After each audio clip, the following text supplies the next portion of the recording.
Oh, good. It started. But you know, that's so weird. It's not started on. I thought I was going to be technologically a wizard here and see if if I could see myself live. And then that way I could also answer questions and stuff. I got my computer here, and then I've got the live coming on my phone. But doesn't seem like it's doing anything. So okay, I guess I was going to try to answer questions as I go, but I guess I won't be doing that.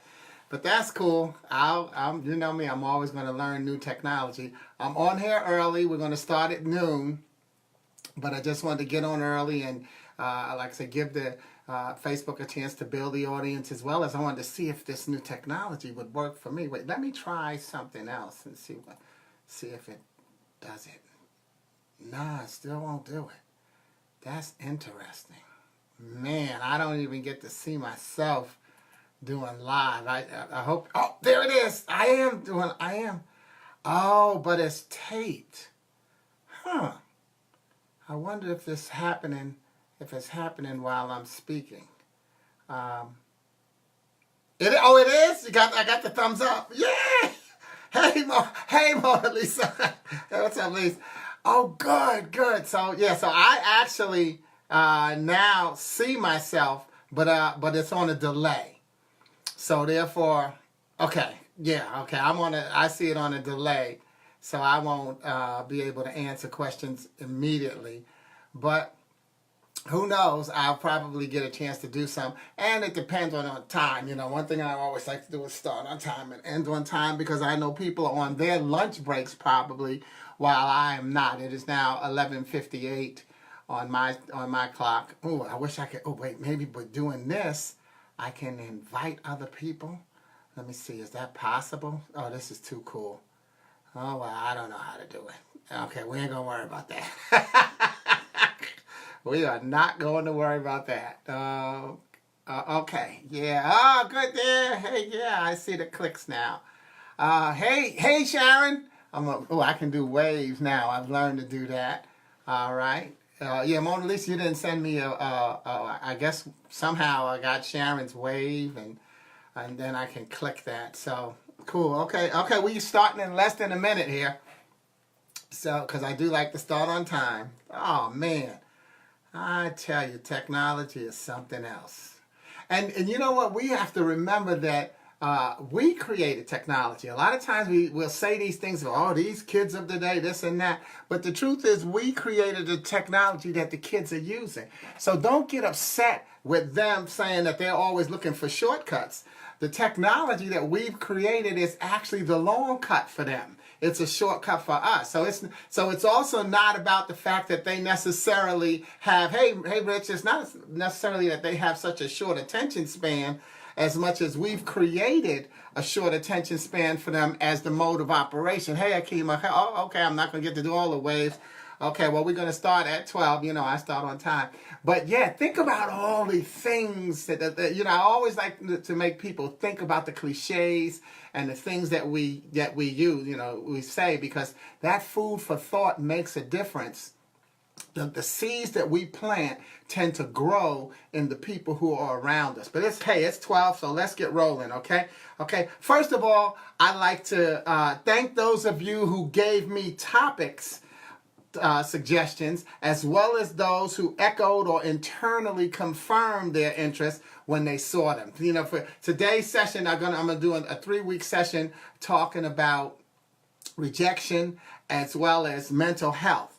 And rather than separate those two topics, I've chosen to deal with and connect them across a 3-week period because they are so vast, and I believe that they are connectable, though not always related. Now, I won't try to be clinical or judgmental, but inspirational. Hey, I can do one more wave.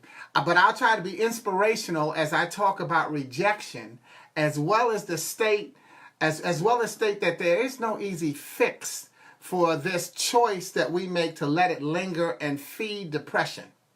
What I can say clinically is psychological, in assuring you that no emotion is invalid. No one should tell you that you should not have feelings of sadness, anger, pain, loneliness, abandonment, etc. The only hope should be that you meet these feelings for what you recognize them to be. They are diversions from the path you'd prefer to stay on. And because it's a path you've been on and can see, you have the choice to refocus and figure out how to get back on your deserved path, because you deserve to be on a path to your glory and success. I think rejection leads nicely into my insight on mental health. And though the suggestion was that I talk about mental health in the Black community, I've chosen to talk about it in general, as I believe that the suffering is connected to things like the mindset of rejection. I believe that the suffering is connected to things like the mindset of rejection, which I look at as a self-esteem issue that does not restrict itself to a profile or people. However, I'm not negating the peculiarities that directly impact the Black communities. I think what I've chosen to share today will allow for a focus on the solution as a part of why the epidemic does exist in all communities. So, spiritually, I'll start out with the end in mind by stating two Bible scriptures. The first one is Psalm 118:22, and it says, "The stone the builders rejected has become the cornerstone. The Lord has done this, and it is marvelous in our eyes." And then Matthew 21:42 actually asks, did you read Psalm 118:22? You see, I believe that rejection is a loss of focus on what you can control, and that is how you feel about a certain situation. This is why, as I've mentioned, no emotion is considered wrong. It's what we do in relation to those emotions that put us in the mood that we've chosen. Let's look at three types of rejection: relationship, job, and team. And as a spoiler alert heading for each of them, let's state that cliche many have said at some time or another. I don't care about what others think about me. Or, oh, if it's for me, I'll get it. Many of us say those as a way of showing ourselves tough and independent, etc. Yet we tend to say them most often in a defensive and defiant way of protecting ourselves against bad news. We act like we can handle something that we often don't think that we can, to the atmosphere. So we say it out loud. About a relationship. We believe we're sending a message to the atmosphere to let someone else know that they don't control us, when in fact, the emotional outburst confirms that they do.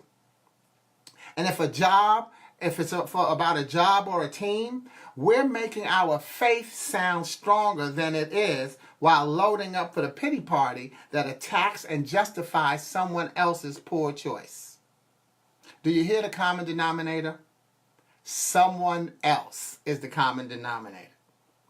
I once facilitated a teamwork session for a group where each person had one of 3 table tents in front of them that required that they start each sentence with the words on their tent. Their tent either said, "in my opinion," or "from my point of view," or "I believe." So they had to start each one of their sentences with the table topic, the table tent that was in front of them. They either had to start out saying, "from my point of view," "in my opinion," or "I believe," and then the rest of their sentence. Thus, each person was right in how they saw a topic, and they took personal responsibility for their actions or opinions. When you choose to be who you are, you choose to be rejected by someone else. Haven't I always confirmed and committed to my acronym for FOCUS, F-O-C-U-S, finding ourselves creates unlimited success? Focus on you and let other people come into focus. And here I also want you to focus on the fact that the people who are not supporting your next move are not necessarily trying to hurt you. They may not be a part of your next move. See, when you focus on where you're going, you're going to see who's there to help you and who's there to hurt you or hinder you. But let's understand that sometimes the people who are not there to help you are not necessarily there to hurt you. They're just not a part of your next step. Sometimes you have to see who you are or who you are not in that relationship, job, or life, and then choose to fit or eliminate your time in that situation. You can either feel sad that someone else didn't want you, or you can recognize that this was not an extended fit for you. And God said, okay, I'm going to grow you in another direction, which combines both our self-control and our faith. Pause here and realize that I'm not blaming you in either case. I'm asking you to look at your situation through the eyes of your cliches. You see, you do care, but cannot control what someone else thinks of you. And you will get what you want when you're the right fit. You might not make the team, but that doesn't eliminate you from the game. Have you stopped and counted how many times you've recovered? Have you looked at your track record, trusted your track record, laughed at your lack record, looked back at all the storms that you've already come through? See, you may not have always made the team, but you've always been in the game. One of the comments I wrote in the thread 2 weeks ago was, rejection equals projection, as both can be defined with a disconnection that upon further inspection sends us into another direction. Where God is the head of our lives, there are no bad directions. When God is the head of our lives, there are no bad directions. Just adventurous detours. Hey, Demona. So I'll bring this session actually to a close. We'll wind it down from the long way by sharing 3 poems that, in my opinion, and from my point of view, I believe connect how rejection impacts mental health. As any feelings of depression, hopelessness, or suicide can be fed from how we react to our emotions. Now remember, I stated that I was not going to be clinical. So in no way am I trivializing the treatable illness of mental health, of mental health issues. Not feeling rejected does not eliminate feelings of depression, hopelessness, or suicide. Let me repeat that. Not feeling rejected does not eliminate feelings of depression, hopelessness, or suicide. So I'm being inspirational in asking that we adhere to the table tents that I mentioned and take responsibility for being our brother's keeper. See yourself as the piece of the puzzle that can help someone else find the help that they need, or the puzzle piece who'll admit that you need help. Reconnecting that to focus. Remember, finding ourselves creates unlimited success. Focus on you and let other people come into focus. You see, you can't help anyone until you help yourself. And you can't help anyone who doesn't want your help. And the surprise connection in both of these is entrepreneurship. Rejection is also a form of regret because it's disappointed with the outcome of a choice that we made. Adding to the cliches about not caring about how someone else feels. People say they're fed up with their job, etc., and want to start over or run their own business. But guess what? Entrepreneurs cannot fear rejection, nor can they entertain regret. Entrepreneurs cannot fear rejection, nor can they entertain regret. When I first began preparing for this glue, I hadn't considered myself as a person who journaled. Yet what I found out is that my poetry is a sample of my journaling. And as an entrepreneur, I don't get to rewrite all of my poetry, which is also public record of where I stand. If you want to know how I feel about a subject, it's in writing in one of my 8 books. And I'm not saying that tongue-in-cheek or using it as a sales commercial. I'm excited to see the evolution of some of my opinions, as well as the manifestation and confirmation of what I believe. I don't regret anything I've done because I don't regret who I've become, as well as who I'm on my way to being. So the poems I've chosen are each contained in my book, There's a Poet in Every Prophet, which is separated into chapters according to the year that each poem was written between 2001 and 2011. I'll actually go back and forth, starting with the last poem in the book, which was written in 2011. It's called On Our Journey, We Are Not Alone, which comes with an outgoing introduction. Here's the introduction. There are times where we think we're the only one going through something or ask, why me? There are times where we become angry and decide to hate someone or something they do to us. There are times where someone does something favorable for us, and we don't take the time to express our appreciation. And there are times where neither of these categories applies to what's happening in our life. Yet there are always times. And in time, we come to understand in this gift called life. You deserve your gift. On the thread a couple of weeks ago, I wrote, I'll touch on the silent rejection that impacts the surface rejection that impacts our moods and moves. And I think you'll hear that in this poem, On Our Journey, We Are Not Alone. On our journey, we are not alone. We wave to family and loved ones and friends. No questions. They're different. And they can be all three. It depends. You see, our journey is dependent upon our vision. That vision does not always focus so clear. So there are times where we shuffle people from one category to the next. Times where we misunderstand intentions, and rather than wave, we ward off. Only later finding our blessing was never disguised. It was merely waiting for our heart to open up, to recognize that our sight does not make us wise.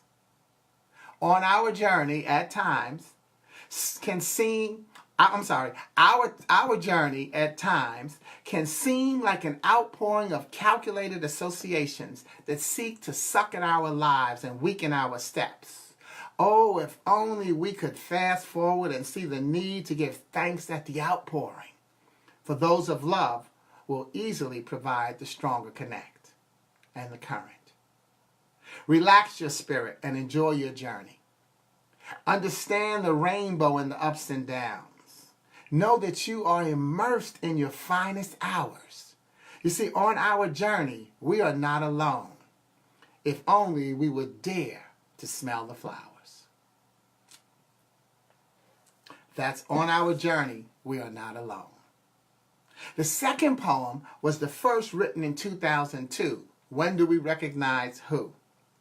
And it comes with an intro to the whole chapter. The chapter says, looks like this was a pretty militant and introspective year for me, with a heavy focus on being black in America, as well as being human in America. This is When Do We Recognize Who? The account reps for billboards in the hood are from hood ancestry. Maybe the creative artist at the ad agency who provided advice and suggested the images is too. And it's likely that the workers who put up the billboard and those who continue to support the product look very much like me and you. Yet when do we recognize who?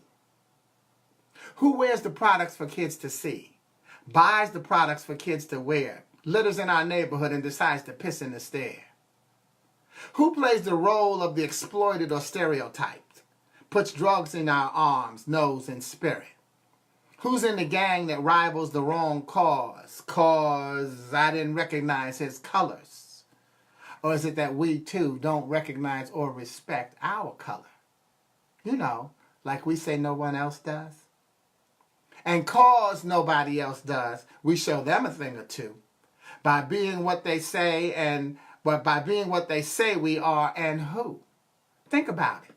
Doesn't it seem sometimes like that's what we do? Yet I still wonder, when do we recognize who? See, I love me some me. I even like me. And my mother dressed and clothed me, told me what to do, where to go, how to act, when and why, up to a certain point. Once she reached that point, it became my choice to create the image standing before you today. Now, I'm not finished with my creation, but I'm the billboard of a proud ancestry. I'm the only man that can keep me down.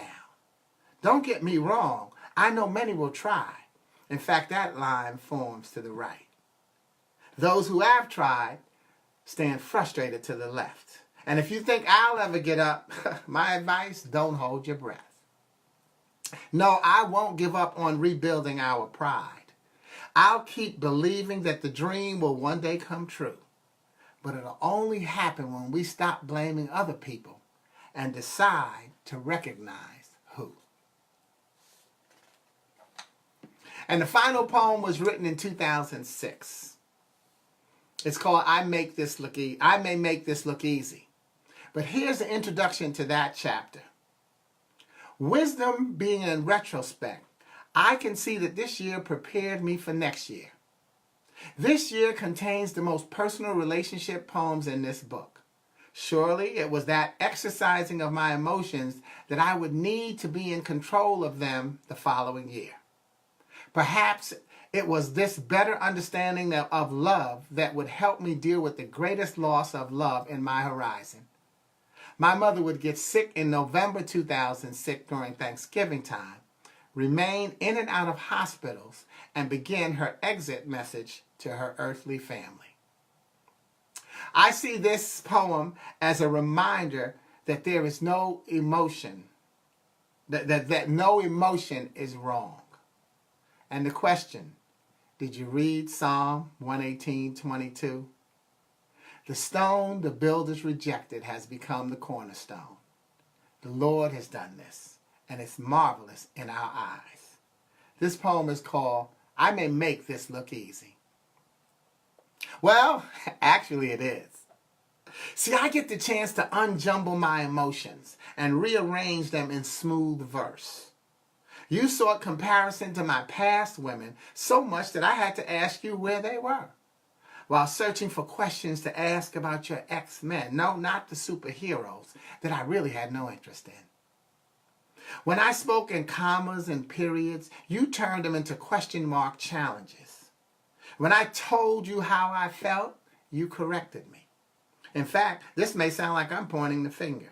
Actually, I am. Yet not at you, but at God, for He is the source of ideas. And now I get to do it. This commercial break does not really need to be repeated over and over. For that which must be measured in quantity cannot supplement quantity. Okay, I got to say that one over. This commercial break does not really need to be repeated over and over, for that which must be measured in quantity cannot supplant quality. So my phone calls will remain infrequent expressions of how I value our friendship, F-U-N, friends until the end. And if that's how it must really be, how will we control what we cannot see? Will the beauty of our sweat be questioned as retroactive tears? Must the passion of 1 month overshadow the comfort of 10 years? Now, there I go with the question marks, where commas and periods will do. See, it's not easy. It's just how I feel. No feeling is wrong. And no emotion is wrong. You have the right to feel hurt, pain, sorrow, rejection, all of the things that we've mentioned in this broadcast. But the main thing is that you have to feel that you deserve to be happy. You know, you can't just use the cliches about not caring about how somebody else feels, and then if you know somebody who they'll say, and then they look around to see if anyone's listening. If you really don't care how someone else feels about yourself, let that go. Because the most important question is, how do you feel about yourself? You have to feel good about you. In fact, one thing that I always like to say is that you have to like you. See, liking yourself is the cherry on top of the cake. A lot of people tend to love themselves. We never hear ourselves, I don't say, we never hear ourselves saying, I don't love who I am. But we'll hear ourselves saying, I don't like who I am. I don't like how I looked in this outfit. I don't like how I acted with this certain situation. The key is that we tend to love ourselves, but sometimes we forget to like ourselves. Don't forget to like you. Because when you like you, then you create the package of love that you can share with someone else. And isn't that what we want to be able to do, is share that package of love with someone else? It's a long road. Rejection is something that we're going to continue to talk about next week. We're going to continue to talk about rejection and mental health. But until then, have a safe and savvy week, day, and moments, ongoing moments of joy, being the glue that someone else needs to keep it together. Remember, glue, G-L-U-E, God's love undoes everything. If you're feeling rejected, really go to God. Don't fake go to God. Really go to God. And like I said, go to Psalm 118:22 and recognize that rejection does not have to mean that you are being cast off. Sometimes rejection means that you don't need what's being offered. So sometimes you are actually doing the rejection. We have to put ourselves in a position of strength and power as often as we can. So find ways to do that. Control your vocabulary. Don't let your vocabulary control you. See, we automatically think that rejection is a bad thing for us. It's not always a bad thing for us. Sometimes it's just a redirection of where we need to go. So I'm going to go hang up on this broadcast. I thank you for joining in. Thank you, Laurel. That's what we need to do, is stay encouraged. And I know you, my homegirl, we're here in the CLT. We'll have to get together. But everybody, take care of yourselves this week and be important, because you are. Thanks. God bless you, and ciao.